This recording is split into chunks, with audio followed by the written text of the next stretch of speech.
When I tried to open the refrigerator in my own kitchen, she slapped my hand just like that, like I was a naughty child stealing candy. The sound echoed in the silence of the early morning, and for a moment, I could not believe what had just happened. I stood paralyzed, staring at my reamed hand, feeling the physical sting that was nothing compared to the humiliation I felt inside. Vanessa looked at me with eyes full of contempt, as if I were an annoying insect in her path, and said with an icy voice that I will never forget, "Where do you think you are going without permission?" I could not answer. The words got stuck in my throat. I felt like my own house had become a prison where I was the intruder.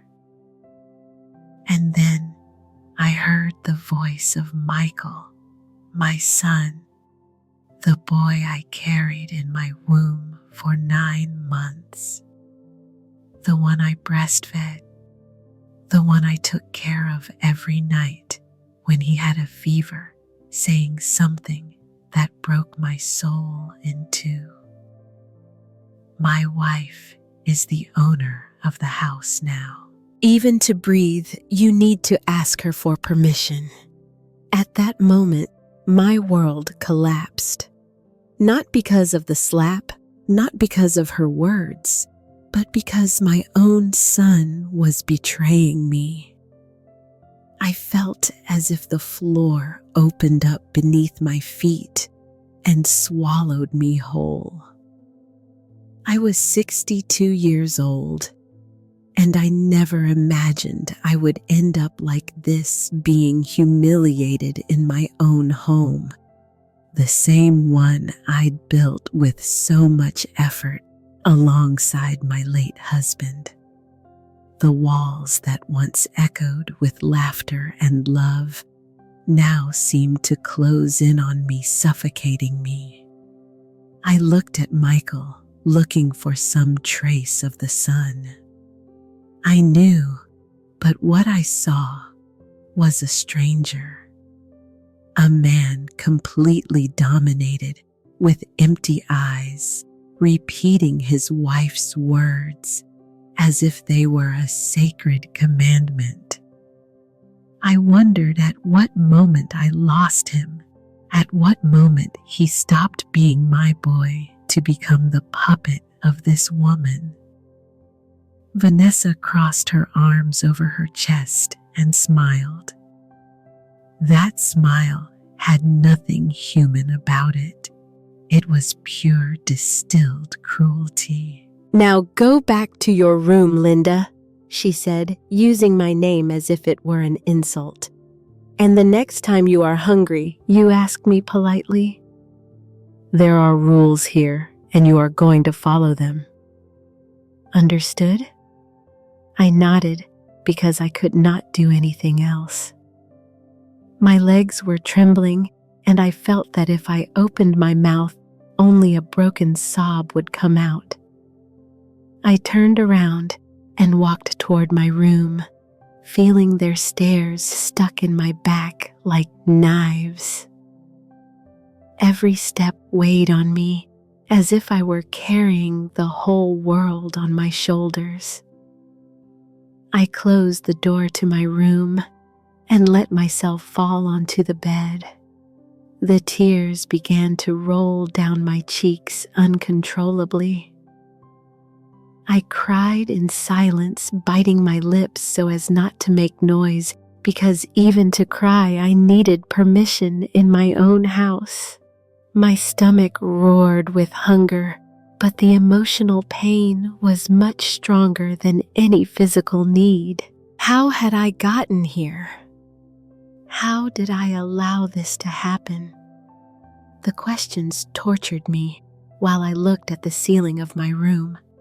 That ceiling that I painted myself years ago when my husband was still alive. I felt like a stranger in my own life, as if someone had stolen my existence and left me only the empty shell. I thought about Robert, my late husband, and wondered what he would say if he could see this. He was always a man of principles, a man who would never have allowed anyone to treat me like this. He would have confronted Michael. He would have made him listen to reason. But Robert had been 6 feet under for 3 years, and I was completely alone in this nightmare. I remembered the night Michael called me 6 months ago with that desperate voice that no mother can ignore. "Mom, I need your help," he said. "Vanessa and I are going through a difficult time. I lost my job and we cannot pay the rent. Could we stay with you just for a while? I promise it will be temporary." How was I going to refuse? He was my son, my only son, the most important person in my life after Robert. Of course, I told him yes. Of course, I opened the doors of my house without thinking twice. I never imagined I was inviting the devil into my home. At first, everything seemed normal. Vanessa was polite, even pleasant. She helped me with some housework. She smiled when I looked at her. She called me mother-in-law with apparent affection. Michael seemed relieved to have a roof over his head and constantly promised that he would soon find work and they would leave. "It is only temporary, Mom," he repeated every week. But weeks turned into months, and I began to notice small changes. Vanessa started reorganizing my kitchen without asking for permission.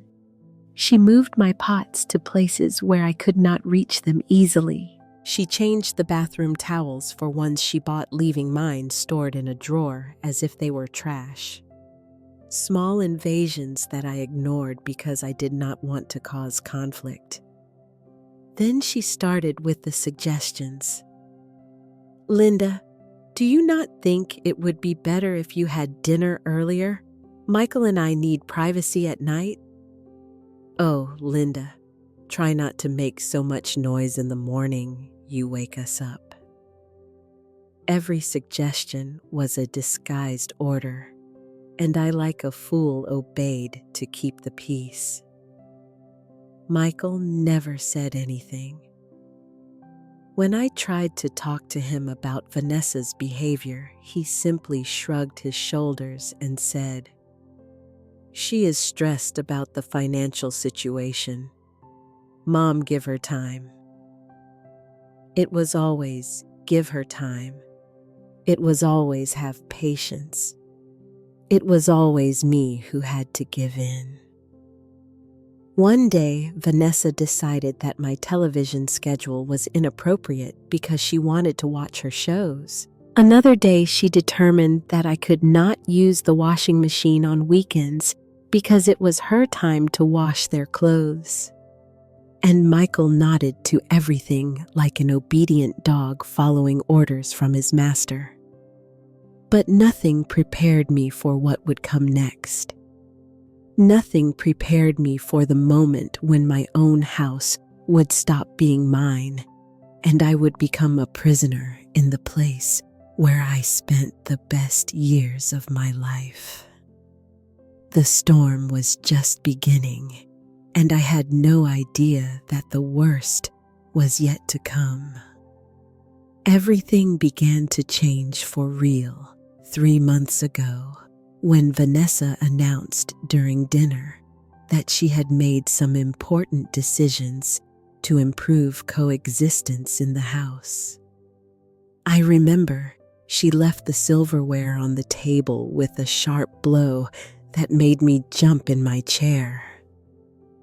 Michael looked at her with that expression of sickly adoration that turned my stomach. "Starting tomorrow," said Vanessa with a voice so firm she seemed to be leading a corporate meeting. "We are going to establish clear rules. This house needs order and discipline." I looked at her without understanding, hoping Michael would intervene, say something, anything. But he just nodded, as if all that made perfect sense. "Rules?" I asked timidly, feeling my voice tremble. "Vanessa, this is my house. I do not understand why we need rules." She looked at me as if I had just said the stupidest thing in the world. She sighed with exasperation and crossed her arms. That gesture I already knew, which meant she was about to tell me something unpleasant. "Precisely for that reason, we need rules, Linda, because this is your house and you have let it become chaos. Michael and I cannot live like this. If we are going to stay here, things will be done my way." The way she pronounced my way froze my blood. She was not suggesting she was imposing, and Michael was still sitting there in silence, betraying me with his indifference. The next day, a list appeared stuck to the refrigerator. A long list written in Vanessa's perfect handwriting, detailing everything I could and could not do in my own house. I read every line, feeling indignation growing in my chest, like a wild animal wanting to get out. Kitchen schedule. Linda can use the kitchen only between 8 and 9 in the morning and between 2 and 3 in the afternoon. Outside of those hours is the kitchen Vanessa's exclusive territory. Exclusive territory in my own house.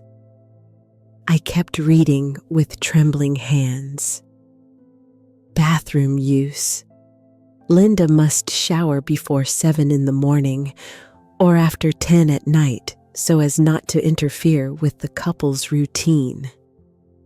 My lifelong routine, the shower I took every morning at 8 while listening to the news on the radio, no longer mattered. I had to adapt to them. Living room use. Friday and Saturday nights are exclusive for Michael and Vanessa. Linda must remain in her room after 8 in the evening. They were banishing me to my room as if I were an old piece of furniture that is in the way in the living room. The list continued with more than 20 points, each one more absurd and humiliating than the last. I ripped the list off the refrigerator with so much force that I tore a corner. I went straight to the room where Michael and Vanessa were still sleeping. I knocked on the door insistently, feeling the rage run through my veins like boiling lava. Michael, I need to talk to you now." Vanessa opened the door wearing a pink silk robe that I had never seen, probably bought with the money I gave Michael for his expenses. She looked at me with annoyance as if I were an annoying salesperson interrupting her morning. "What is wrong, Linda?" "We were sleeping. This," I said, shaking the list in front of her face. "This is what is wrong. Who do you think you are to set rules in my house?" My voice came out louder than I intended. Years of accumulated frustration. Finally finding an outlet. Behind Vanessa appeared Michael, rubbing his eyes disheveled and confused. "Mom, what is happening?" he asked with that boyish voice he used when he wanted to avoid trouble. But he was no longer a boy. He was a 35-year-old man who had chosen his wife over his mother, and that choice was destroying me little by little. What is happening is that your wife has put a list of rules on my refrigerator, as if this were her house and I were an unwanted guest.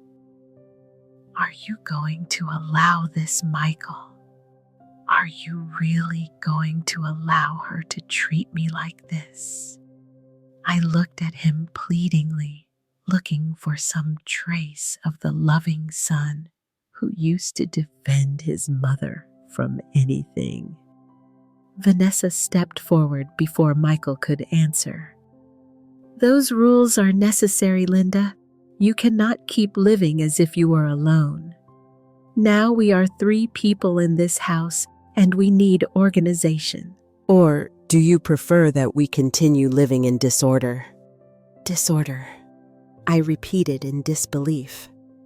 I lived in this house for 40 years with my husband, and there was never disorder. The disorder arrived when you two arrived. The words came out of my mouth before I could stop them, raw and honest. I saw Vanessa's face harden, her eyes narrowing like those of a snake ready to attack. Michael, she said, without stop looking at me. Tell your mother that if she does not like the rules, maybe she should look for another place to live. The silence that followed was deafening. I waited for Michael to explode to tell his wife that she was completely crazy, that this was his mother's house and no one was going to kick her out of here. But Michael just sighed, ran a hand through his hair, and said, Mom, Vanessa is right. The rules will help us all get along better. It is not a big deal. They are just some schedules. I felt as if I had been punched in the stomach. My own son was taking her side, validating this madness, turning me into the villain of my own story. It is not a big deal, I whispered, feeling tears starting to sting my eyes. Michael, they are taking my house from me. They are taking my life. How can you not see it? I reached out my hand toward him, an instinctive maternal gesture, seeking to reconnect with my son. But he took a step back, moving away from me, choosing distance.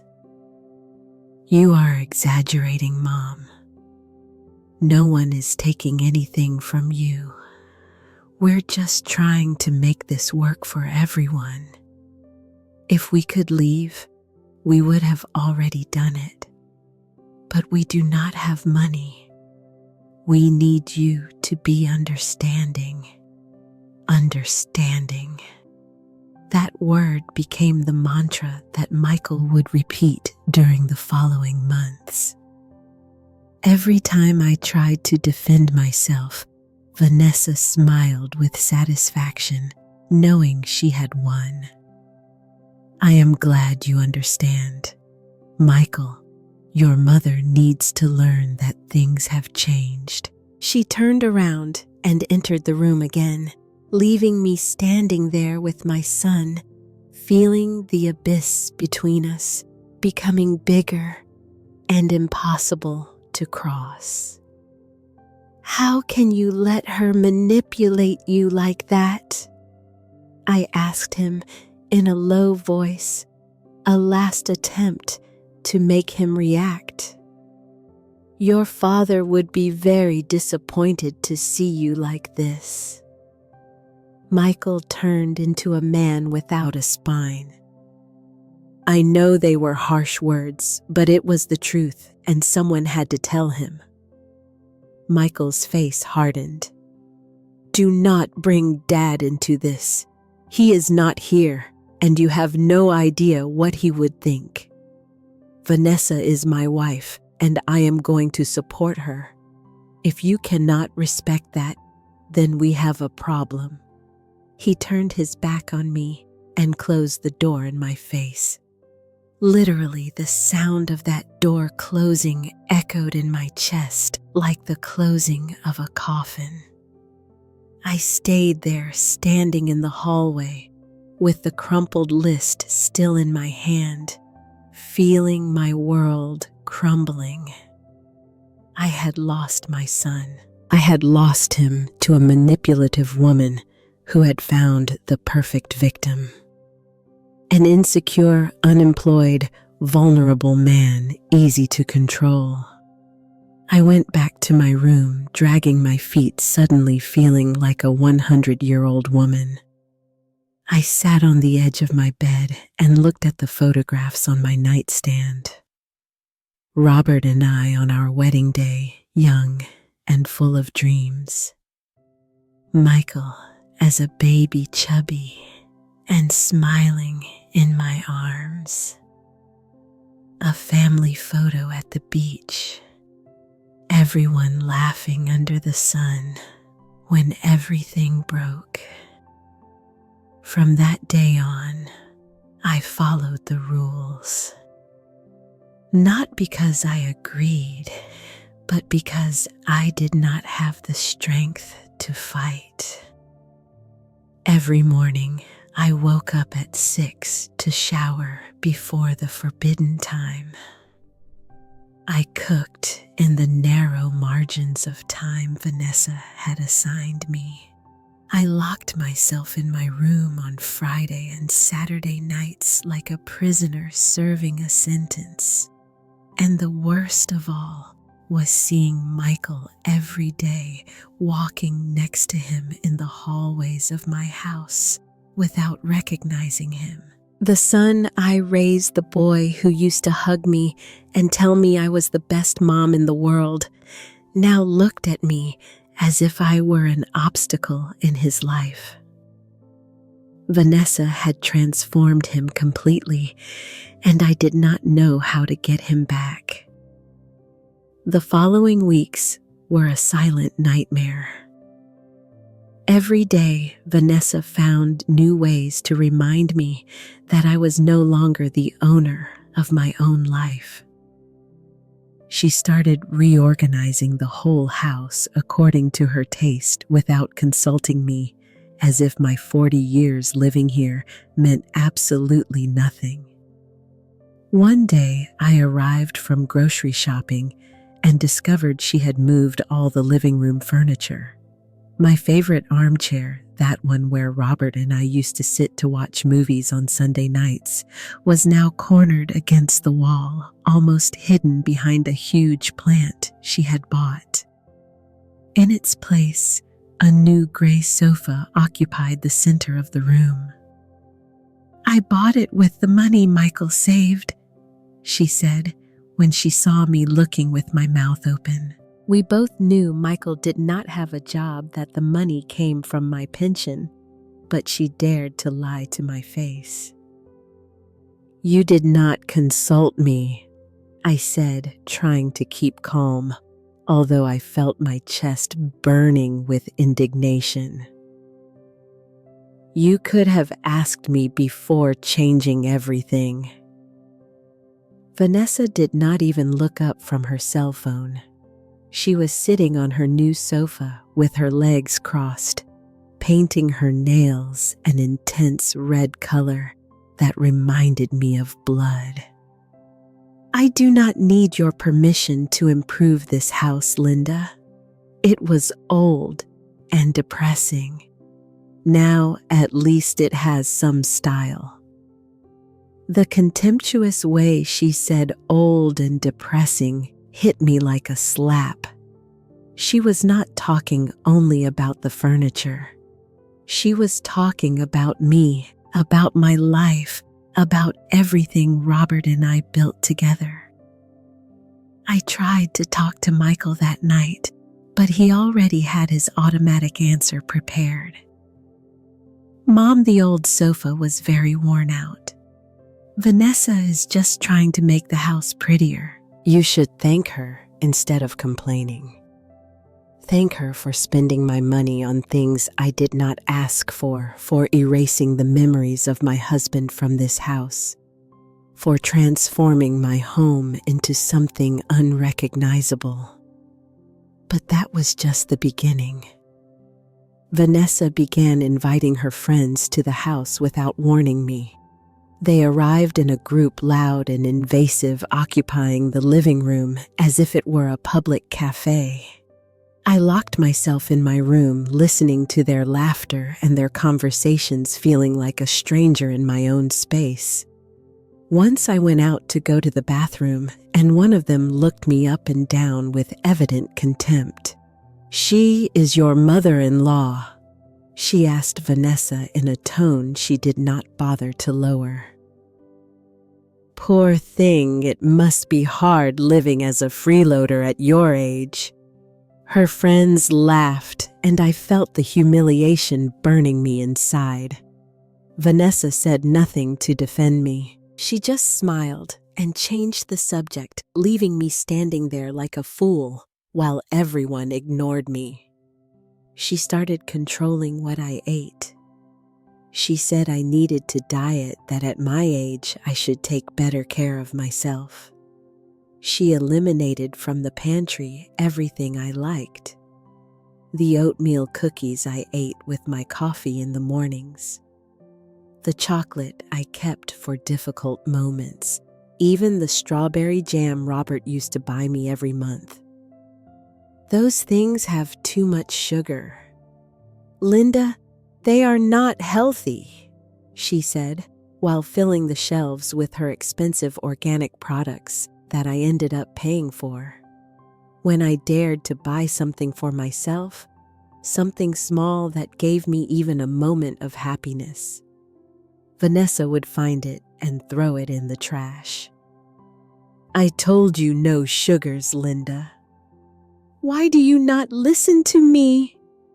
And Michael, my own son, nodded as if she were doing a favor, as if controlling every aspect of my life were an act of love and not cruelty. One afternoon, I decided to cook the pot roast Michael had always liked, that recipe my mother taught me, and that had been in our family for generations.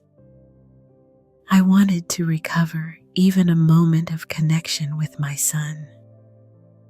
Remind him of the days when we were a happy family. I spent all afternoon in the kitchen during my small window of permitted time, putting all my love into that dish. When I served dinner, Vanessa smelled the roast and wrinkled her nose with disgust. "What is this? It smells terrible." My heart shrank. "It is Michael's favorite roast," I said, trying to smile. "He used to love it when he was a boy." I looked at Michael, hoping he would remember, that he would say something nice, that he would give me even a crumb of affection. But Vanessa spoke first. "Michael no longer eats that type of heavy food. We are watching our diet, remember. Besides, I had already prepared salads for dinner." She pointed toward the refrigerator, where indeed there were 2 salads perfectly arranged in glass containers. Only 2 salads, one for her, one for Michael. None for me. "I ate in my permitted schedule," she added with that fake smile I hated so much. "I did not know you were going to cook, although you should have told me. The rules say you must coordinate with me before using the kitchen outside your schedule." It was not true. I had cooked exactly in my assigned time, but arguing with her was useless. She always found a way to make me look like the guilty one. Michael did not even taste the roast. He ate his salad in silence while I looked at the pot full of food that no one was going to eat. All that afternoon wasted, all that love rejected. That night, I threw the roast in the trash and cried over the sink, trying not to make noise so they would not hear me. The days turned into an endless cycle of small humiliations that accumulated like stones on my chest. Vanessa criticized my clothes, saying I dressed like an old woman and that it was embarrassing when we went out together.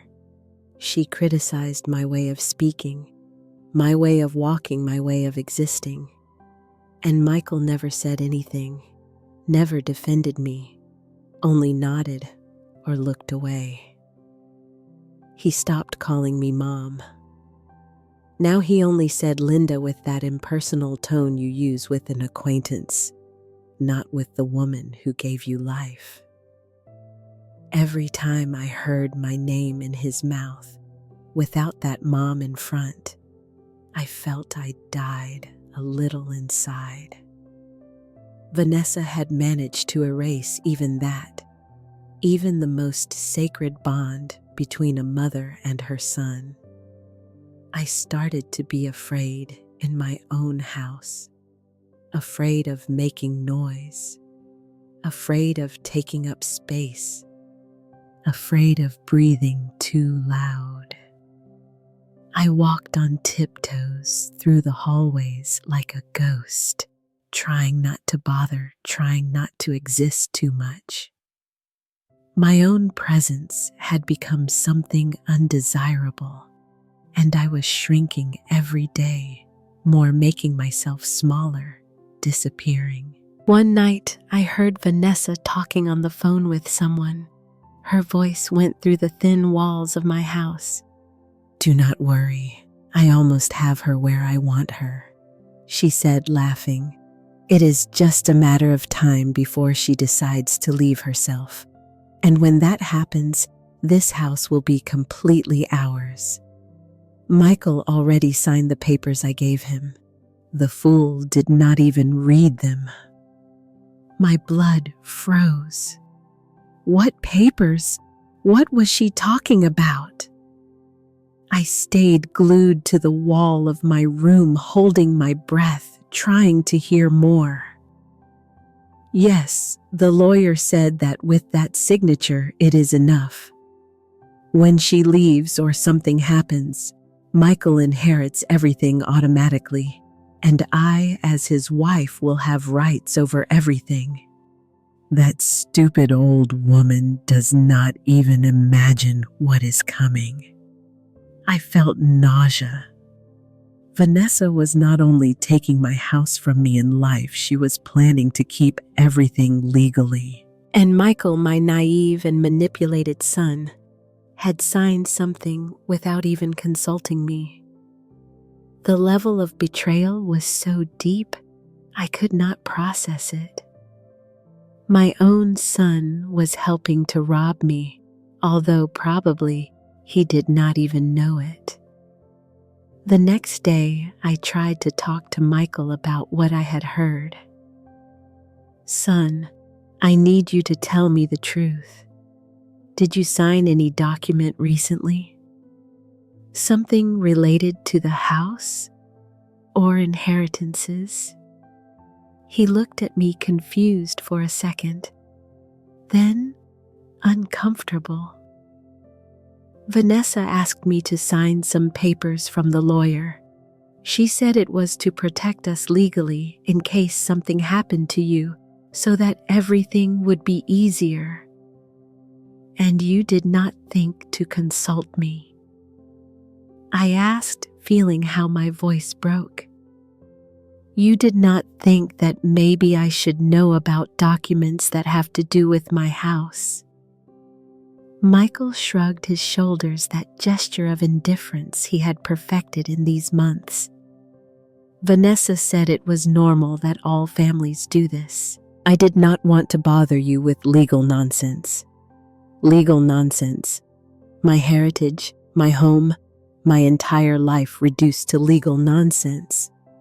"Michael, your wife is manipulating you. She is planning to keep everything. Do you not see it?" But before he could answer, Vanessa appeared as she always appeared at the exact moment to interfere, filling Michael's head with nonsense again. Linda, do you not get tired of creating problems? She looked at me with those cold and calculating eyes. Michael, tell your mother to stop inventing conspiracies. She is paranoid because of her age. And Michael, like the perfect puppet he had become, looked at me and said, Mom, Vanessa is right. You are seeing problems where there are none. In that moment, I knew I had completely lost my son. There was no way to make him see the truth. Vanessa had built a wall so solid between us that my words no longer reached him. I was trapped in a nightmare from which there was no visible escape. Things got worse in ways I never imagined possible. Vanessa began to control even the air I breathed in my own house. She decided that my room needed renovation, and one day, while I was at the bank collecting my pension, she entered and took out all my things. When I returned, I found boxes piled up in the hallway and my most precious belongings thrown without any care. What did you do? I screamed when I saw her coming out of my room with a bag full of my photographs. Those are my things. You cannot touch them. Vanessa did not even flinch. She left the bag on the floor and dusted off her hands as if she had been handling trash. Relax, Linda. I am just organizing. Your room was a mess full of old junk that no one needs. I opened one of the boxes and my heart broke into 1,000 pieces. There were the love letters Robert wrote me during our courtship, the drawings Michael made in kindergarten, the shawl my mother knitted for me before dying. Everything crumpled and mixed with old clothes without any respect, without any care. These things are my life, I said with tears rolling down my cheeks. They are not junk. They are my memories. Well, your memories take up too much space, replied Vanessa, crossing her arms. Besides, I need that closet for my clothes. The one in our room is already full. Our room, the master bedroom that had been mine and Robert's for decades, was now theirs. And now they also wanted my closet, my space, everything I had left. I do not plan to give you my closet, I said, trying to sound firm, although my whole body was trembling. You already have the master bedroom, the big bathroom, half the house. My room is the only thing I have left. Vanessa smiled that snake smile I already knew. Well then, I suppose these boxes will stay here in the hallway. It would be a shame if someone tripped over them and got hurt. It was a veiled threat. If I did not give in, she would destroy my things, throw them away, make them disappear. I saw it in her eyes, that calculated cruelty she had perfected. I swallowed hard and nodded defeated. Okay, you can use the closet. Her smile widened. I knew you would see reason. Linda, see, when you cooperate, everything is easier. That night, I put my most precious memories in a small shoebox that I hid under my bed. Robert's letters, the photos of Michael as a baby, the engagement ring I no longer wore because Vanessa said it was old-fashioned, Everything I had left of my previous life now fit in a box that I had to hide as if I were a criminal. Vanessa started inviting Michael out without me, something they had never done before. "Let us go to the movies," she said, taking Michael by the arm. "Just the two of us. We need couple time." And they left, leaving me alone in the house. In my house, feeling like an intruder who should be grateful they allowed her to stay. When they returned, they always brought takeout food, but only for the two of them. The smell of pizza or fried chicken filled the house while I was in my room with an empty stomach, wondering at what moment my life had turned into this. Once Michael knocked on my door and offered me a piece of pizza. "We brought extra in case you were hungry." Before I could accept, I heard Vanessa's voice from the living room. "Michael, come here. That pizza is for tomorrow's lunch. You cannot go around giving it away." And Michael, as always, obeyed. He shrugged his shoulders and told me sorry before closing my door. He did not even have the courage to stay to confront his wife to choose me even for once. The humiliations became part of my daily routine. Vanessa started leaving me lists of chores to do. Wash her clothes, clean her bathroom, cook her favorite meal. When I protested, she said it was the least I could do since I lived for free in the house. For free? In my own house that I paid for with the money from my work for years. One day, I dared to refuse. "I am not going to wash your clothes, Vanessa. I am not your maid." Her face transformed into a mask of fury. "Oh no. Well then, I want you to pay me rent. If you are not going to contribute with work, contribute with money. $500 a month for your room." $500, I repeated in disbelief. "This is my house. I do not have to pay you anything." Vanessa got close to me, so close I could smell her expensive perfume, the one she bought with my money. "This house will be Michael's someday, and Michael is my husband, so technically I have as much right as you. Now wash my clothes or pay me." I did not have $500 extra. My pension barely covered the house bills, the food, and the expenses Vanessa generated constantly. So I washed her clothes, hating myself with every garment I put in the washing machine, hating my cowardice, my inability to defend myself, my fear of ending up completely alone. Michael finally found a job, but it was a part-time job that barely paid $800 a month. I thought maybe that would change things, that maybe now they could leave and I would recover my house, my life. But instead of looking for a place of their own, Vanessa announced that money would be used to improve the house even more.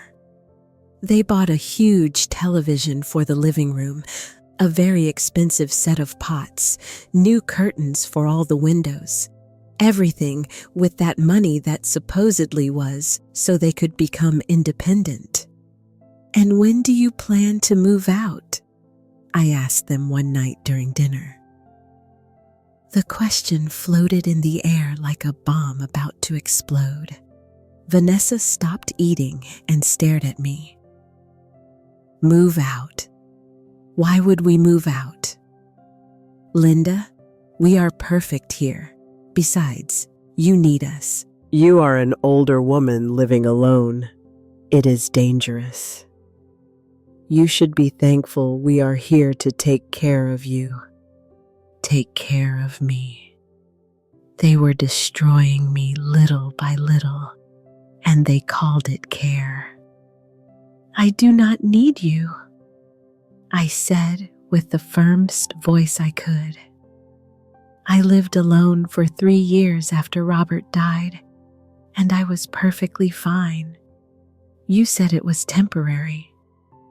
Michael finally spoke, but his words were worse than his silence. Mom, do not be selfish. Vanessa is right. At your age, you should not be alone. Besides, it is my house too. Or did you already forget I am your son, selfish? He called me selfish for wanting my own house back, for wanting to live without them controlling my every movement, every breath. I felt something inside me break definitively. That something that had been holding me up, that hope that Michael would eventually wake up and see what they were doing to his mother. You are right, I said, getting up from the table. It is your house too. Someday it will be all yours. I hope it is worth it. I left my plate unfinished and went to my room. I heard how Vanessa told Michael, "Your mother is so dramatic, always making scenes." And Michael laughed. My son laughed at my pain. I started avoiding them. I left my room only when it was absolutely necessary. I ate as little as possible so as not to use the kitchen during their schedules. I became a ghost in my own house. Invisible, silent, non-existent.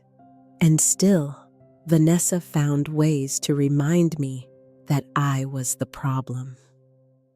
Linda, your presence makes Michael tense, she told me one day.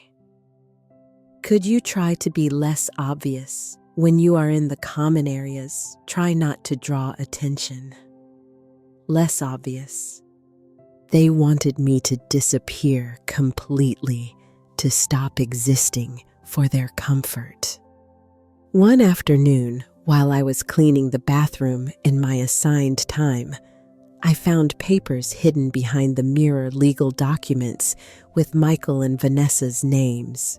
I read them with trembling hands and confirmed my worst suspicions. Vanessa had made Michael sign a broad power of attorney documents that gave her control over medical decisions, financial decisions, and even over the house, if something happened to me.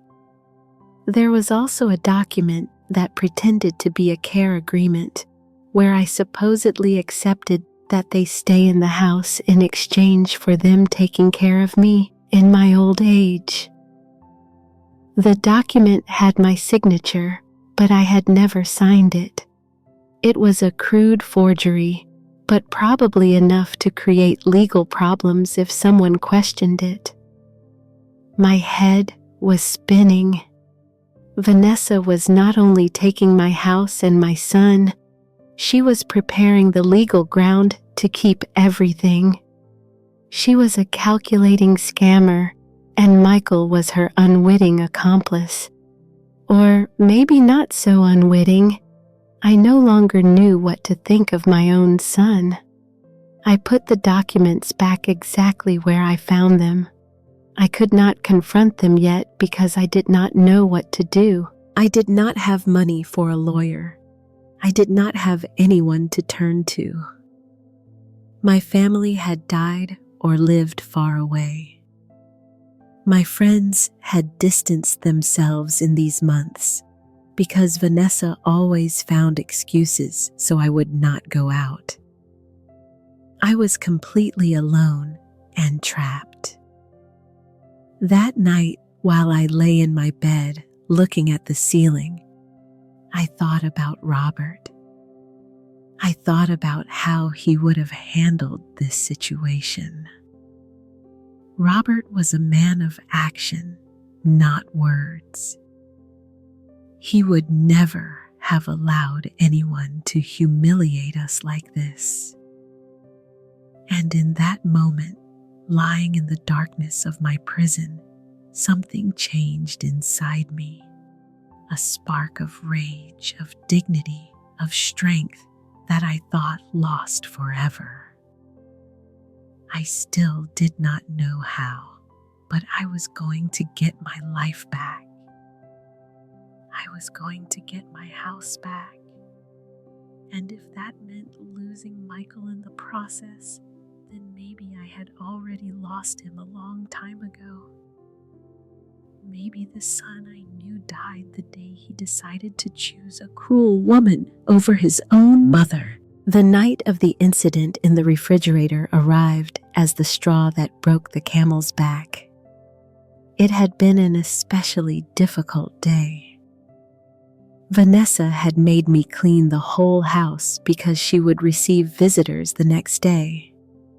Friends of hers who would come to have coffee as if my living room were a social hall she owned. I spent hours scrubbing floors, dusting furniture, organizing every corner until my knees and back hurt. When I finished, it was almost 11 at night.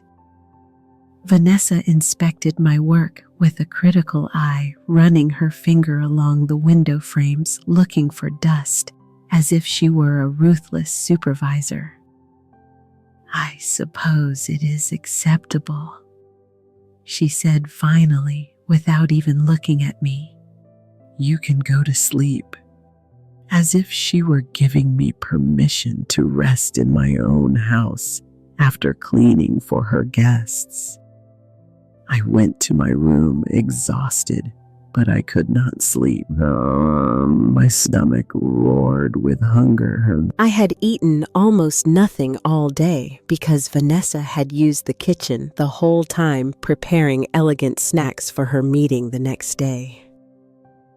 My assigned schedules had been completely ignored, but I said nothing because I had already learned that protesting only made things worse. Around 2 a.m, the hunger was unbearable. I thought at that hour everyone would be asleep, and I could go down silently to look for something to eat. Just a piece of bread, a little cheese, whatever, to calm the emptiness in my stomach. I got up carefully, put on my slippers, and left my room, walking on tiptoes like a thief in my own house. The kitchen was dark and silent. I breathed relieved, thinking I had managed to go down without waking anyone. I approached the refrigerator and put my hand on the handle. It was at that moment, just when I was starting to open it, that I felt the blow, a dry and strong slap on my hand that made me let go immediately from the pain and surprise. "Where do you think you are going without permission?" Vanessa's voice came out of the darkness like the hiss of a snake.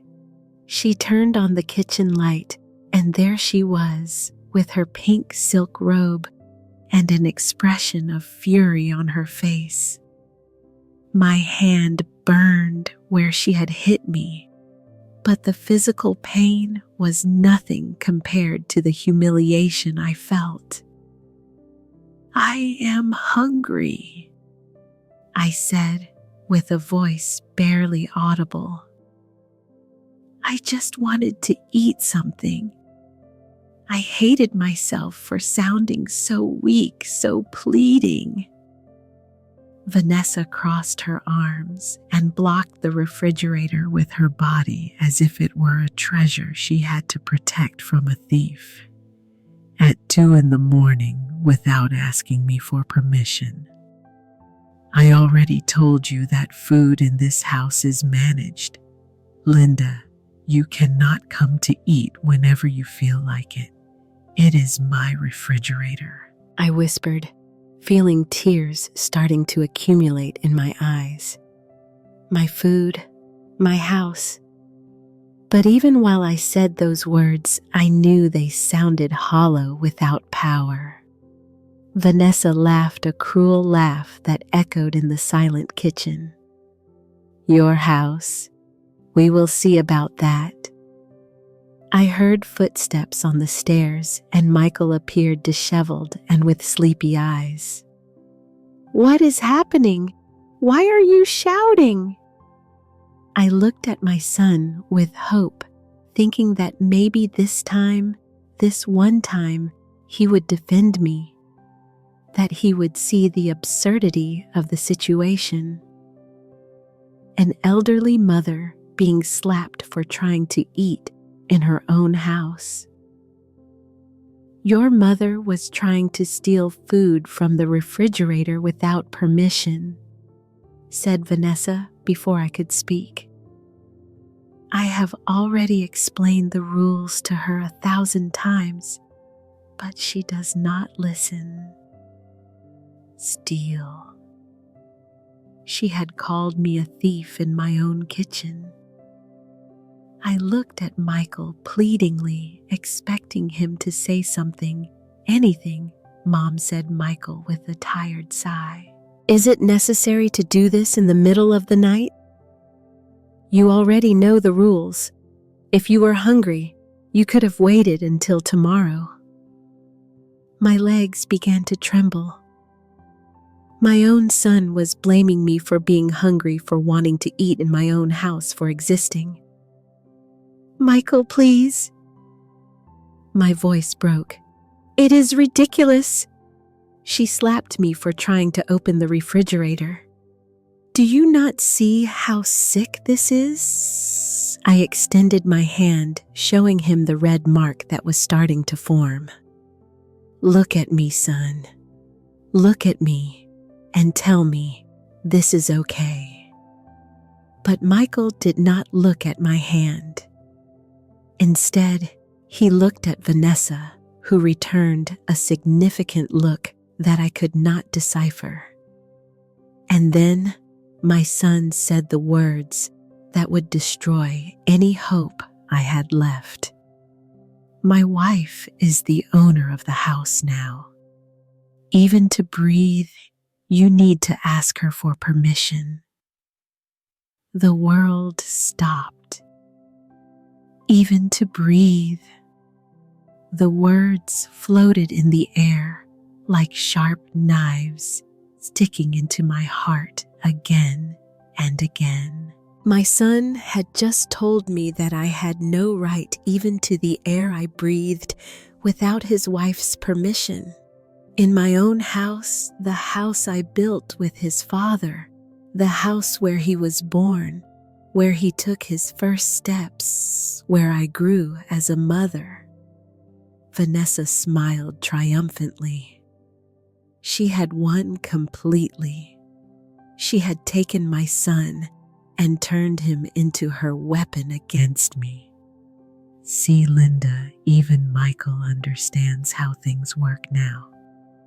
The faster you accept it, the better for everyone. She approached the refrigerator, opened it calmly, and took out a bottle of water. She drank in front of me slowly, savoring not only the water, but her victory. Now go to your room, she ordered, closing the refrigerator. And the next time you are hungry in unauthorized hours, hold it or ask for permission properly. Michael nodded, supporting her. Mom, go to sleep. We will talk tomorrow. But I knew that tomorrow we would not talk about anything. Tomorrow would be the same as today, and the next day too. I went up the stairs, feeling that every step cost me a piece of my soul. I entered my room and closed the door. I sat on the edge of my bed, and it was there in the darkness of my prison where finally everything changed. Something inside me broke, but not in the way they expected. I did not break in defeat. I broke in clarity. I saw my life with brutal sharpness. I saw that I had been begging for love, begging for respect, begging for a place in my own house. I had allowed them to reduce me to nothing, to turn me into a pleading shadow, and all out of fear. Fear of losing Michael, fear of being left alone, fear of admitting that my son Was no longer the boy I knew, but that night, with my hand still burning from the slap, with an empty stomach and a shattered heart, I made a decision, a cold, clear, and definitive decision. I was no longer going to beg. I was no longer going to bleed. I was no longer going to allow them to treat me like trash in my own house. I got up and turned on the light in my room. I looked under my bed for the box where I kept my most precious things. Inside, there was a little money I had been saving in secret $20 and $50 bills I hid whenever I could. It was not much, maybe $300 in total, but it was something. I also took out an old notebook and began to write. I wrote everything that had happened in these months. Every humiliation, every abuse, every moment Michael chose Vanessa over me. I did not know what that record would serve me for, but something told me I should document everything. While I wrote, tears fell on the paper, staining some words. But I did not stop. I wrote until my hand hurt, until I emptied all the poison accumulated in my chest. And when I finished, when there were no more words to write, I knew exactly what I had to do. I was not going to confront them. I was not going to fight. I was not going to give them the show of seeing me broken and pleading once more. I was going to do something they would never expect from me, something that would hurt them much more than any scream or complaint. I was going to leave. I was going to disappear from their lives and leave them with exactly what they wanted, the house without me. I did not Sleep the rest of the night. I stayed sitting on my bed, watching through the window how the dark sky slowly transformed into a gray dawn. Every minute that passed, my decision became more solid, more clear. There were no longer doubts. There was no longer fear. There was only a cold and definitive certainty. I had to get out of there before they destroyed me completely. At 6 o'clock in the morning, when I heard Michael and Vanessa getting up, I went into action. I waited for them to enter the bathroom and locked my door. I took an old suitcase out of the closet, the one Robert and I used on our last trip together to the beach. I ran my fingers over the worn surface, remembering better days. Days where love and respect were not a luxury, but something natural. I packed the essentials clothes for a week. My personal documents, the photographs I kept in the shoebox, Robert's letters. Everything that really mattered fit in a small suitcase. 40 years of life reduced to a few objects I could carry alone. I realized that everything else, the furniture, the appliances, the material things, meant nothing without dignity. I put the money I had saved in my purse along with my medications and the house keys. I looked around my room for the last time. Those walls had witnessed so many important moments. Sleepless nights taking care of Michael when he was a baby. Late night conversations with Robert.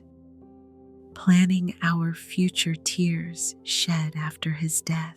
Now they were just walls that enclosed my suffering. I heard Michael and Vanessa going down to breakfast. Perfect. I heard them arguing about what to eat, heard Vanessa giving orders and Michael obeying. That morning ritual that had completely excluded me. I waited a few more minutes until I was sure they were busy in the kitchen. I grabbed my suitcase and my purse. I took a deep breath. This was the moment. I opened my door slowly, grateful that the hinges made no noise. I walked down the hallway toward the stairs with my heart beating so hard I thought they would hear me. But they were too absorbed in their world, in their bubble, where I did not exist. I went down the stairs, step by step, holding my breath. The front door was just a few feet away. A few more steps, and I would be free. But just before leaving, I stopped. I could not just leave. They needed to know that this time was different, that it was not a tantrum or drama. It was a final decision. I left my suitcase by the door and went to the hall table where we always left the mail. I took a piece of paper and a pen from my purse. My hand was trembling slightly, but my mind was completely clear. I began to write with firm and calm handwriting. Michael and Vanessa, I am leaving. Do not try to look for me. The house is all yours now, just as you wanted.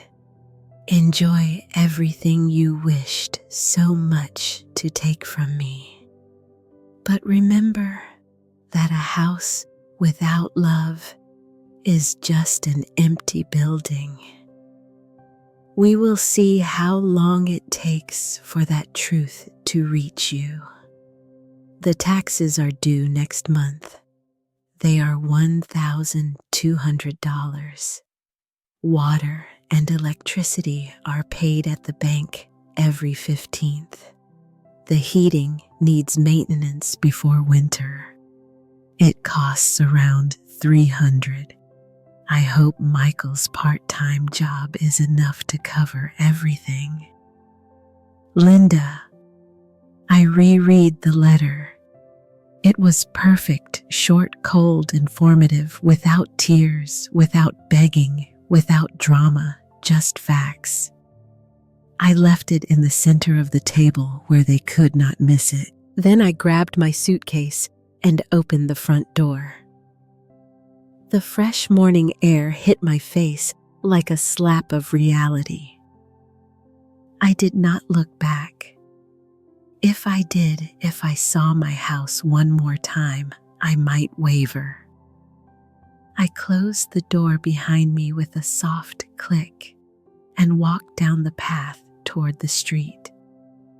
Every step I felt lighter, as if I were leaving behind not only a house, but invisible chains that had been drowning me.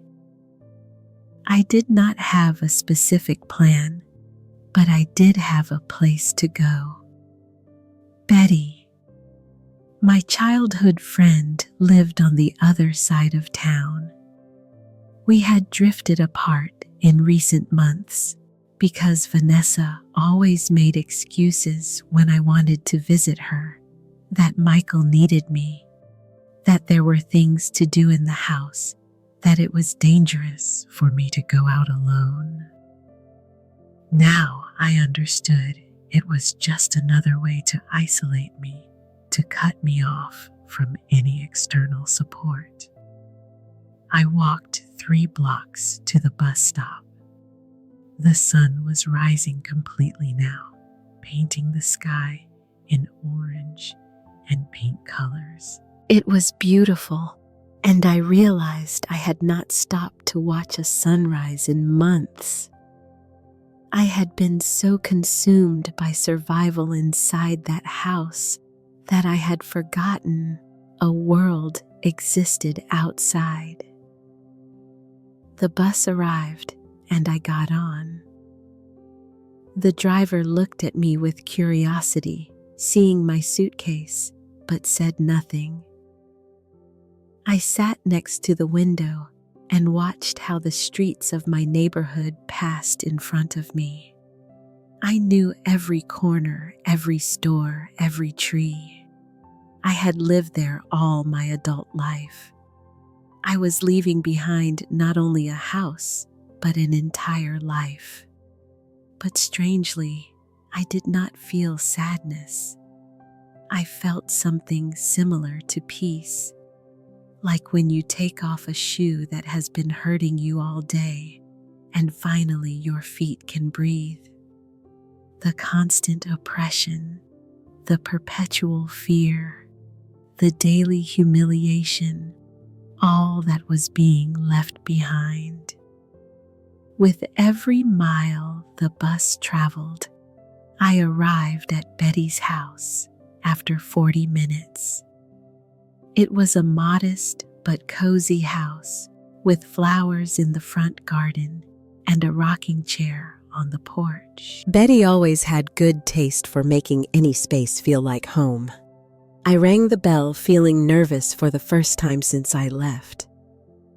What if she did not want to receive me?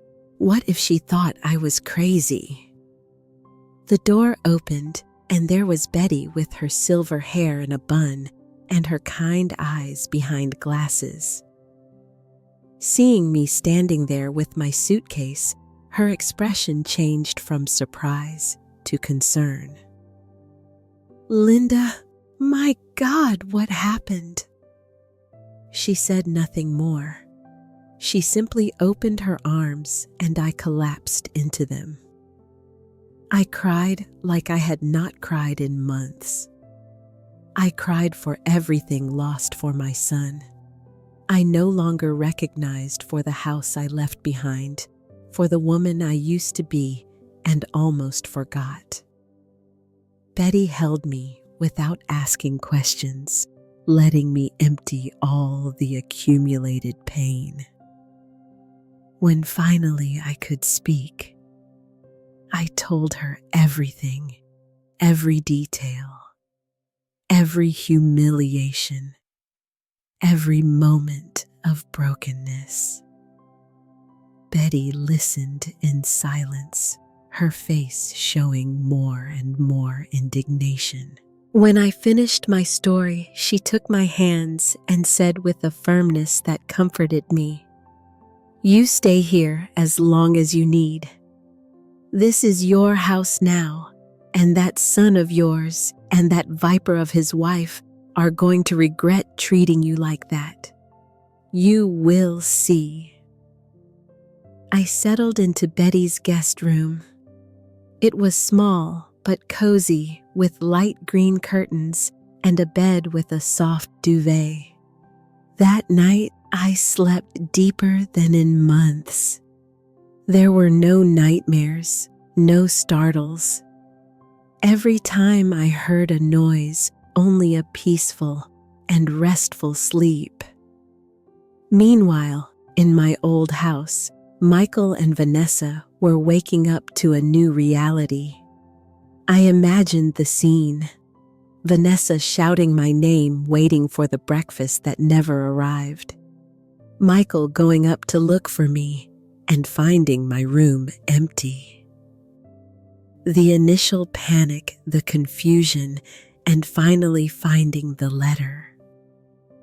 I imagined them reading it, maybe even laughing at first, thinking it was a tantrum and that I would return soon. But something would tell them this time was different, that there was no turning back, that finally they had pushed too far, and the submissive mother, the convenient mother-in-law, had disappeared forever.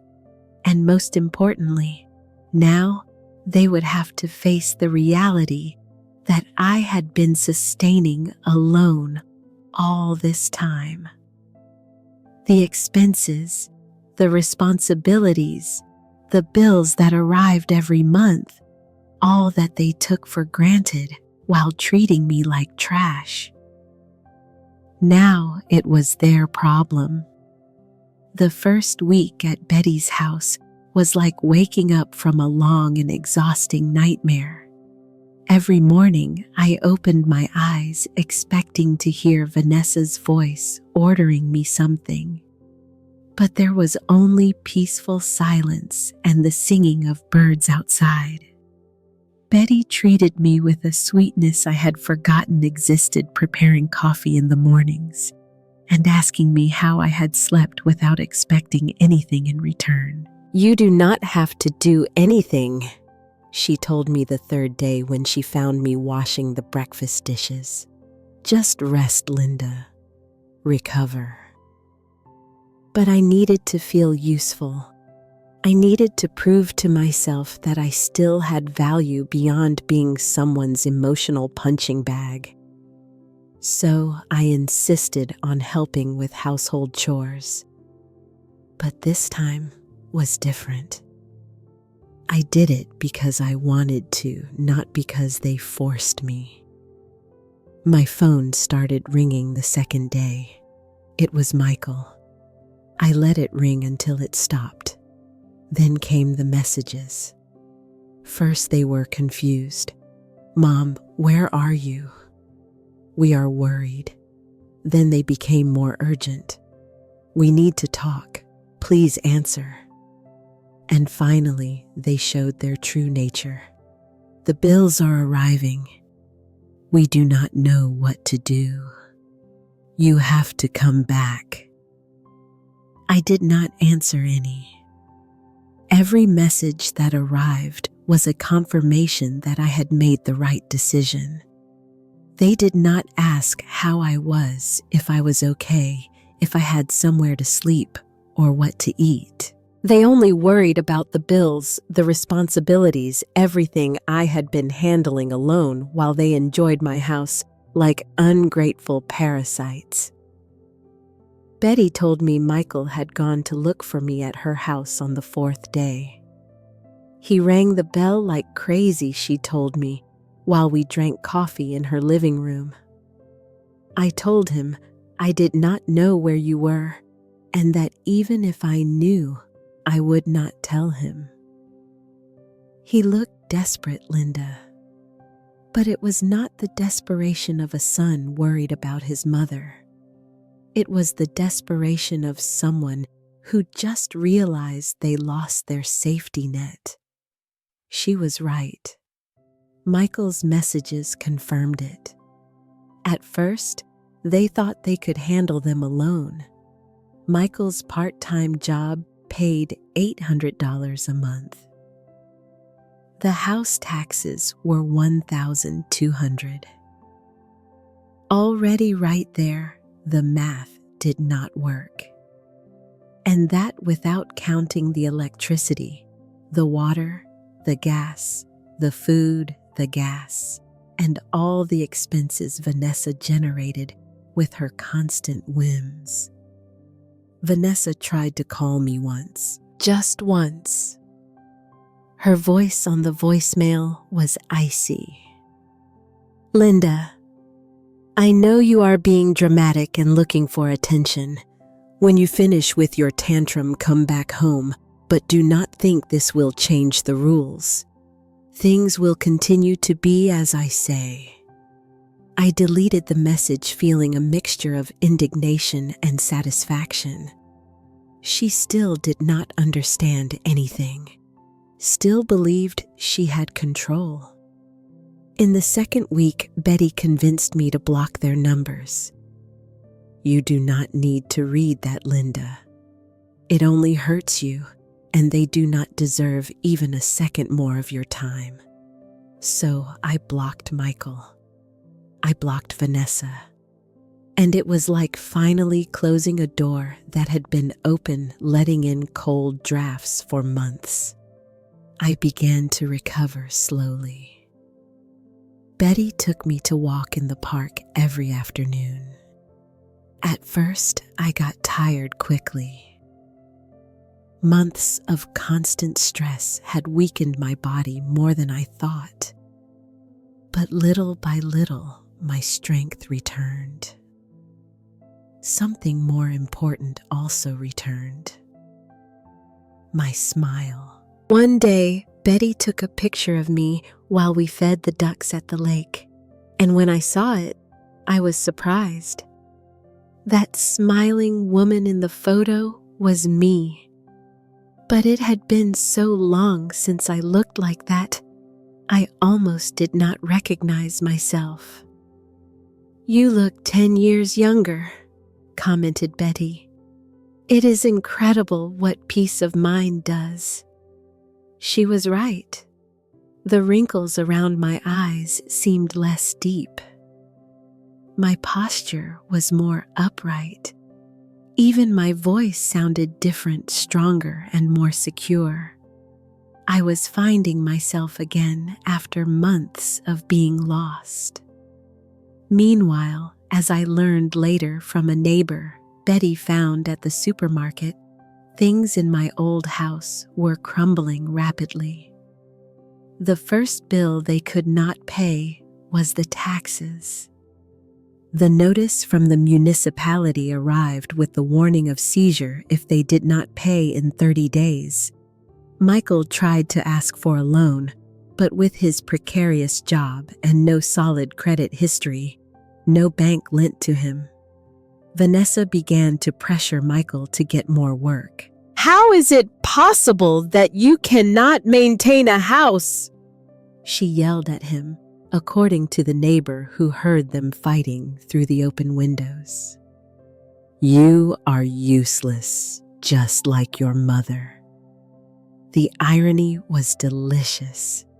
Now Michael was experiencing the same treatment I had endured, and Vanessa showed her true nature without the filter she used when I was present. The water was next. By not paying 2 months in a row, they cut it off. Suddenly, the house Vanessa had been redecorating with so much care had no water to bathe, to cook, to wash her expensive clothes. They had to carry buckets from a neighbor's house who took pity on them temporarily. The princess who mocked my old junk was now carrying water. Like in a rural village, food became a problem. Vanessa was used to buying expensive organic products, premium cuts of meat, imported cheeses. With $800 a month and bills piling up, those luxuries disappeared. They started eating cheap noodles and rice every day. The same Vanessa who controlled my every bite was now going hungry because of her own stupidity. Michael tried to get a second job, but no one hired him. He was desperate, stressed, probably without sleeping well. And Vanessa, instead of supporting him, blamed him for everything. "This is your fault," she told him. "If you had been more of a man, if you could have supported me, we would not be like this. Your mother ruined us by leaving."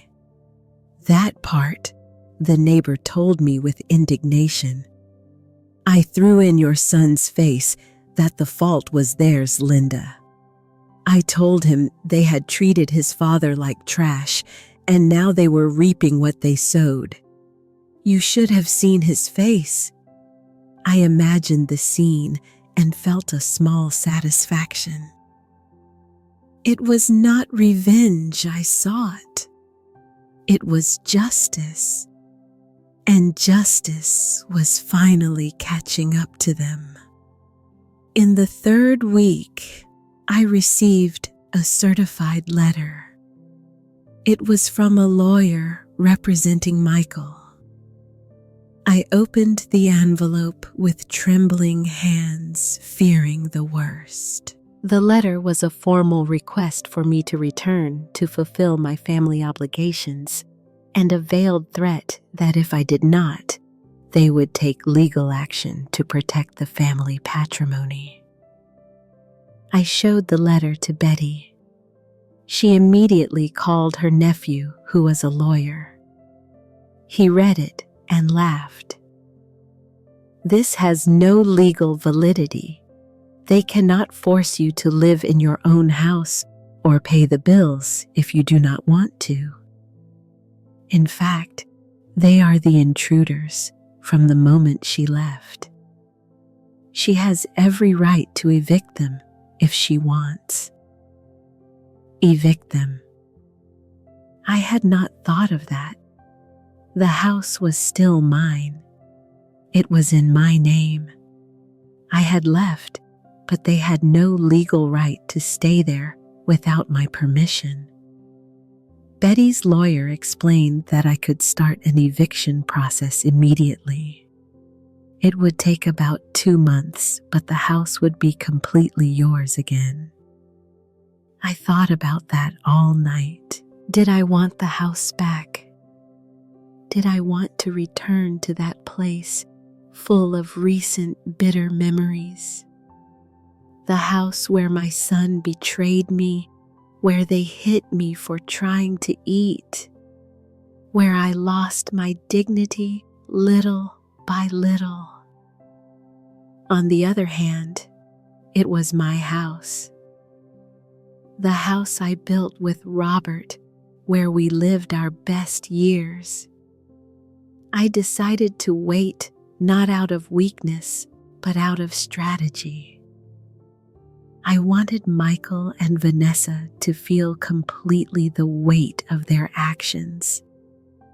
I wanted them to hit rock bottom to understand that the life I had been sustaining for them was not easy or free. And above all, I wanted Michael to wake up from Vanessa's manipulation and see what he had really lost. At the end of the month, the electricity cutoff notice arrived. The house was left completely in the dark, without water, without light, with debts piling up, and no money to pay anything. The fantasy Vanessa had built crumbled brick by brick, and Michael finally began to see the truth he had been avoiding for months. It was in the 4th week when everything exploded definitively. Betty arrived one afternoon with fresh news from her network of gossiping neighbors. "Linda, you are not going to believe what happened," she said, with eyes shining with excitement. Vanessa left Michael. She left the house with her suitcases and told him he was a failure who could not even keep a roof over their heads.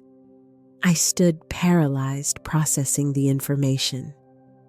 Vanessa had abandoned Michael.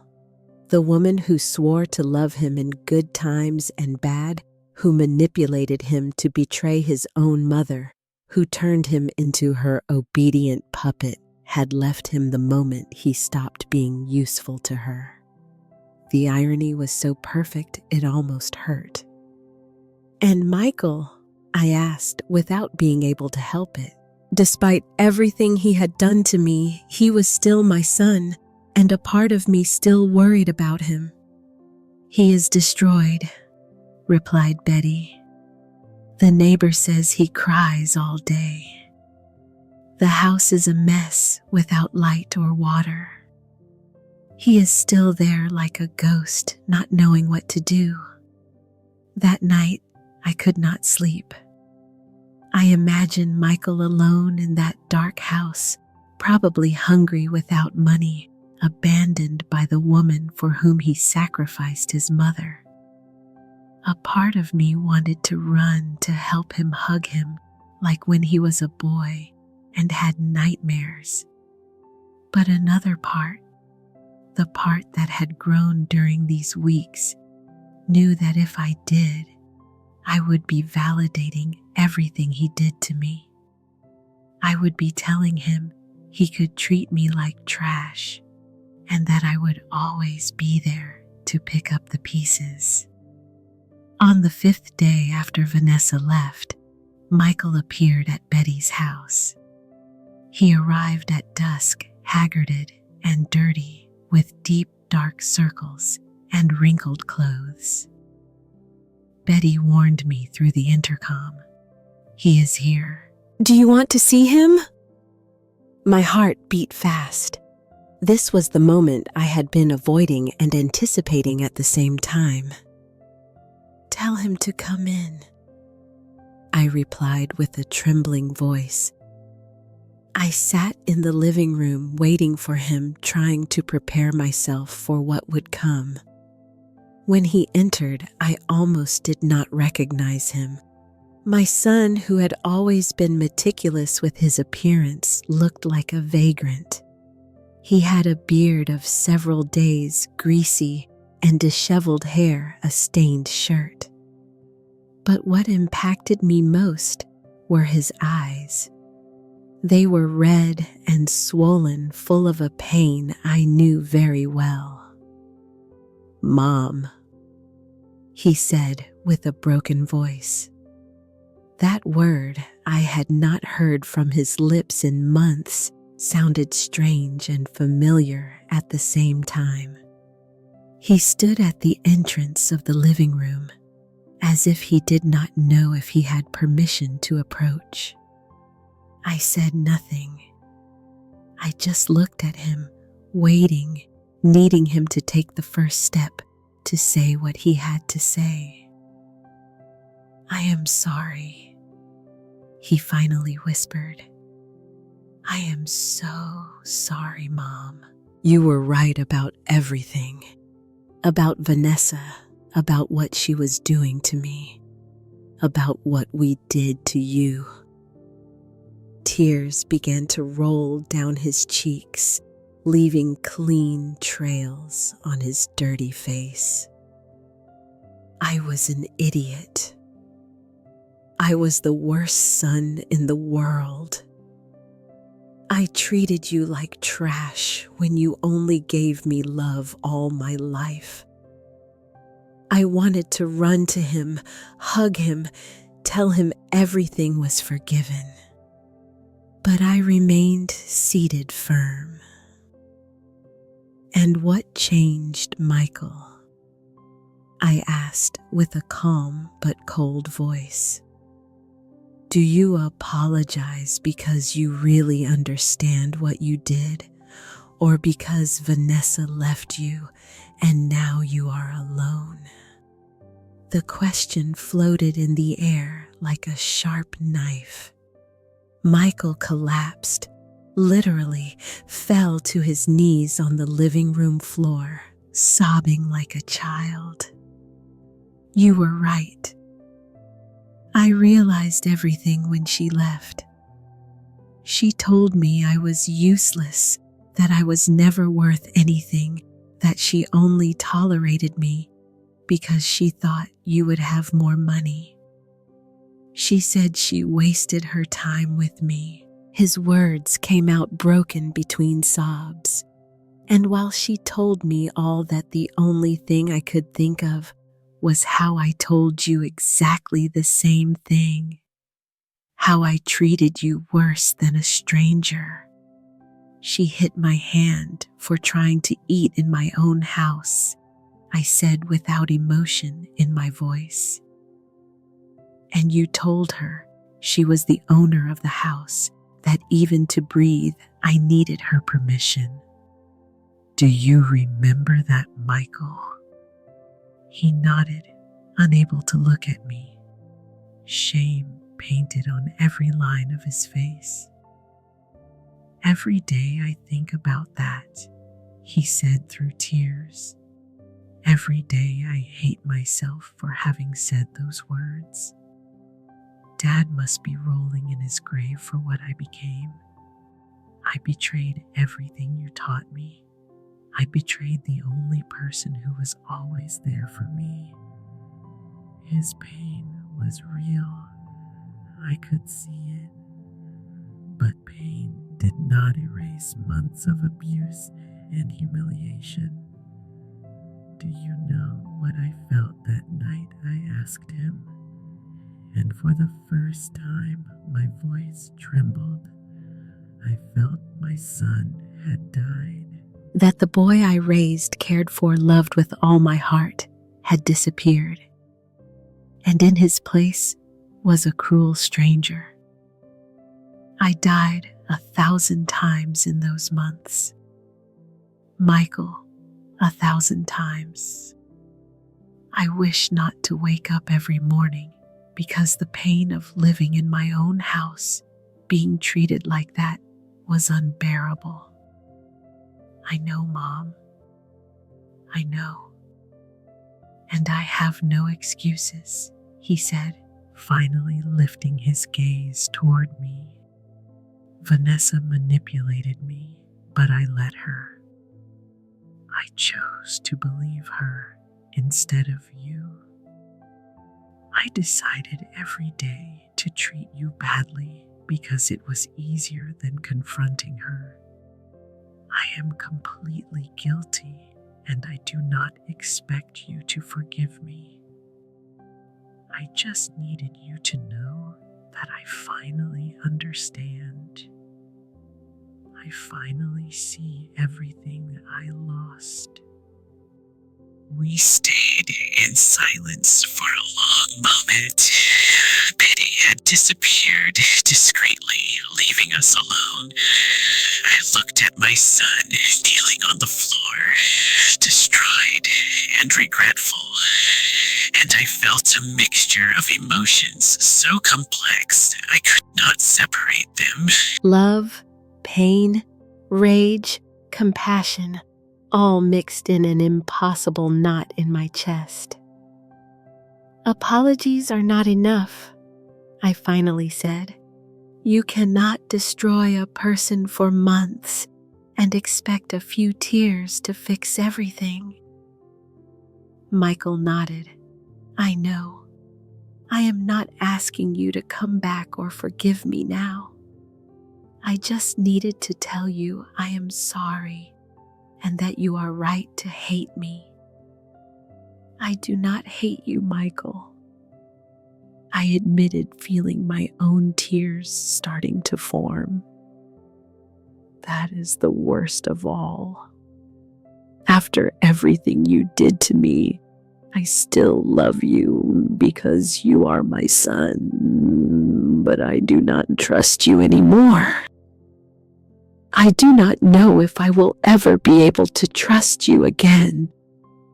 Those words broke us both because it was the most painful truth that existed between us. What are you going to do now? I asked him after a moment. Michael shrugged his shoulders, defeated. I do not know. The house is without light or water. I owe 3 months of taxes and 2 of services. My job barely pays to eat. I will probably end up losing the house anyway. There was acceptance in his voice, as if he knew he deserved to lose everything. It is my house, Michael, I reminded him gently. It is in my name. You are not going to lose it because technically it was never yours. I saw him process that information, realizing another layer of his stupidity. He had fought for a house that was not even his legally. He had betrayed his mother for something he never had. I can start the eviction process if I want, I continued. My lawyer says in 2 months you would be out and the house would be completely mine again. I saw fear cross his face. Are you going to do it? His voice was barely a whisper. I do not know yet, I replied honestly. Part of me wants to get my house back. Another part never wants to return to that place full of painful memories. Michael stayed silent, not daring to ask for anything, not expecting anything. That humility, that acceptance of the consequences of his acts was new. Maybe for the first time in his life, he was facing reality without anyone protecting him. Betty prepared you something to eat, I told him, pointing toward the kitchen. Go eat something. You look terrible. I do not deserve your kindness, he said without moving. Probably not. I agreed, but I am not being kind for you. I do it because I am not like Vanessa. I do not abandon people when they are at their worst moment, even when they have hurt me. It was a silent lesson, a demonstration of the difference between real love and the manipulation he confused for so long. Michael ate in silence in the kitchen, while I remained in the living room processing everything. When he finished, he stood at the door ready to leave. Thank you for listening to me, Mom, and thank you for the food. I know I do not deserve any of this. I nodded, saying nothing more. I saw him walk away down the street with his shoulders slumped, a shadow of the man he used to be. 2 months passed since that visit from Michael. 2 months in which I had to make the most difficult decisions of my life. I did not return to the house immediately. I needed time to heal, to recover the pieces of myself I had lost in those months of torment. Betty was my anchor during all that process, reminding me every day that I deserved respect and dignity. Michael did not appear again, but sent short messages every week. He asked for nothing, just updates. I got a second job at a gas station. I paid the water. It works again. I cleaned the whole house. It is like you liked it. They were simple messages showing genuine effort for the first time in a long time, but I was still not ready to respond. It was Betty's lawyer who finally helped me see things clearly. Mrs. Linda, that house is yours. You have 3 options. Recover it and live there again. Recover it and sell it to start over somewhere else, or keep it and rent it while living somewhere else. But what you cannot do is let fear decide for you. He was right. I had fled my house, but I was still letting that place control me. I was still a prisoner, even though I was not physically there anymore. So I made a decision. I would return, but on my own terms. The house was mine, and it was time to claim it completely. I asked the lawyer to prepare a legal document. It was not an eviction, but an agreement. Michael could stay in the house under very specific conditions. He would pay a symbolic rent of $200 monthly that would go directly to a savings account in his name, so that when he was ready, he could truly become independent. He had to keep the house in perfect condition, and more importantly, he had to attend therapy to work on how he had been manipulated and how to repair our relationship. When I presented the document to Michael in a neutral coffee shop, his hands trembled reading it. "You are giving me another chance," he asked with eyes full of tears. "It is not a chance, Michael," I clarified with a firm voice. "It is a contractual agreement. If you fail on any of these points, you leave the house immediately and without discussion. Do you understand?" "I understand," he nodded with fervor. "And Mom, about the rent money, I can pay you more. Now I have 2 jobs." And I interrupted him, raising my hand. "It is not about the money. It is about you learning to value things, to understand that nothing is free, and that actions have consequences. The $200 are symbolic, but important." He signed the document without hesitation, but I did not return to the house yet. Instead, I decided to stay with Betty a few months more. I needed Michael to demonstrate with actions, not just words, that he had really changed. And to my surprise, he did.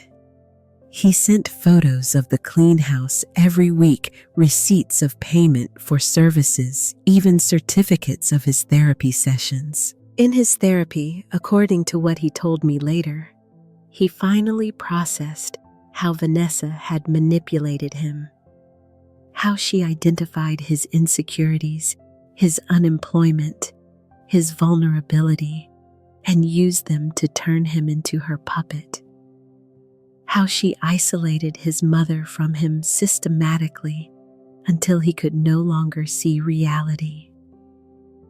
The therapist made him understand that although he had been manipulated, he was still responsible for his actions.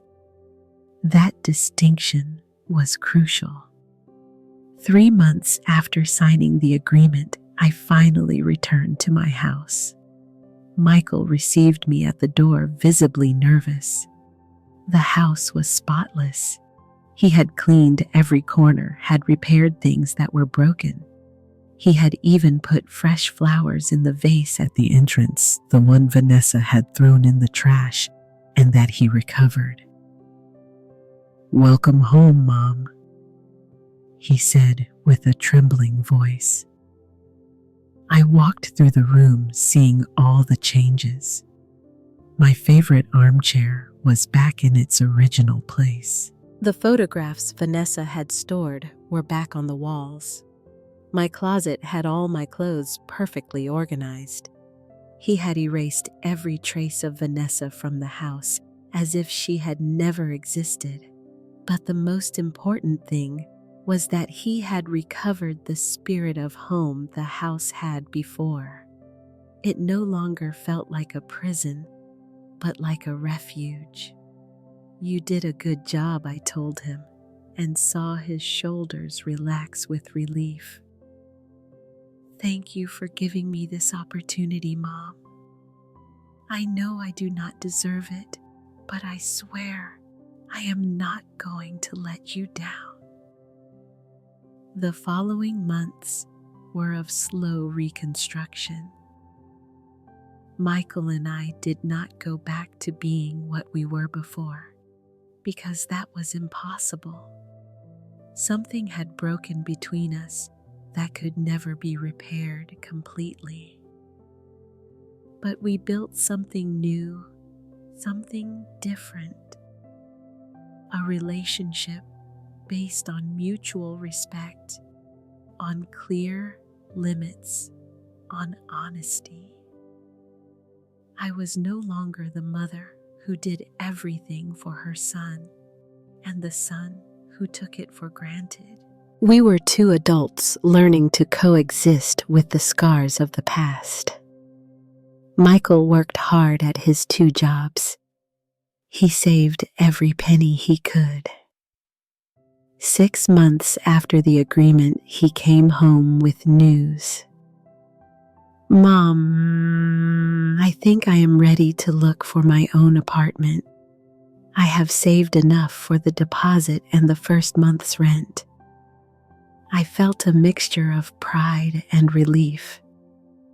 "Are you sure?" I asked him. "Completely sure. It is time for me to be truly independent. It is time for me to prove I can live my own life without being a burden to anyone." The day Michael moved to his small apartment, I helped him pack. It was strange and bittersweet. This time, the separation was healthy, necessary, chosen for the right reasons. "Visit me often," I told him while carrying the last box to his car. "And Mom," he replied, hugging me. "Thank you for not giving up on me, even when I gave you all the reasons in the world to do so. Now I live alone in my house, as it always should have been after Robert died." Betty comes to visit me 3 times a week, and sometimes we stay up late talking and laughing. Michael comes to dinner every Sunday. Our relationship is not perfect, but it is real, and it is built on honest foundations. He is still in therapy, working on his problems. I also started therapy to heal the wounds those months left me. Sometimes I think about Vanessa and wonder where she is. According to what I learned, she found another vulnerable man with money and is repeating the same pattern. I hope that person has the strength Michael did not have to escape in time. But it is no longer my problem nor my concern. She is a closed chapter in our lives. What I learned from this whole experience Is that love without respect is not love. It is disguised abuse. That family does not give you the right to mistreat. That sometimes getting away from the people you love is the only way to save yourself and give them the opportunity to grow. And above all, I learned that it is never too late to recover your dignity, no matter how long you have lost it. My house is my sanctuary again. The walls no longer hold echoes of humiliation, but of music I play when I want, of laughter with Betty, of honest conversations with Michael when he comes to visit.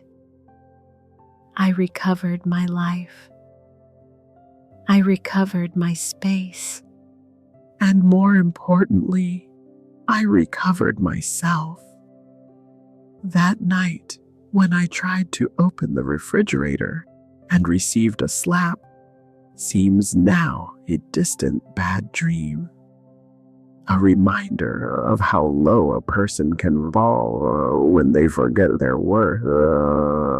But it is also a reminder of the strength I found when finally I said enough. When I chose my well-being over the fear of loneliness. I am 62 years old and I am starting over.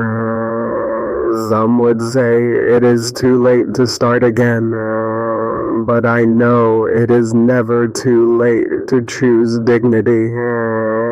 It is never too late to claim your life.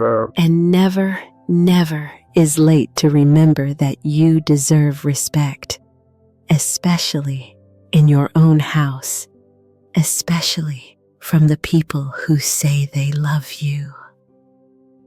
This is my story.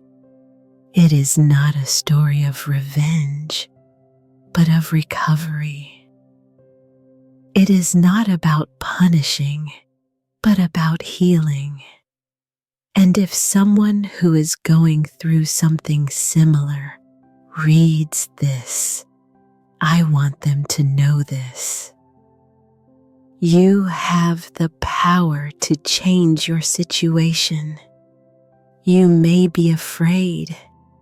You may feel weak.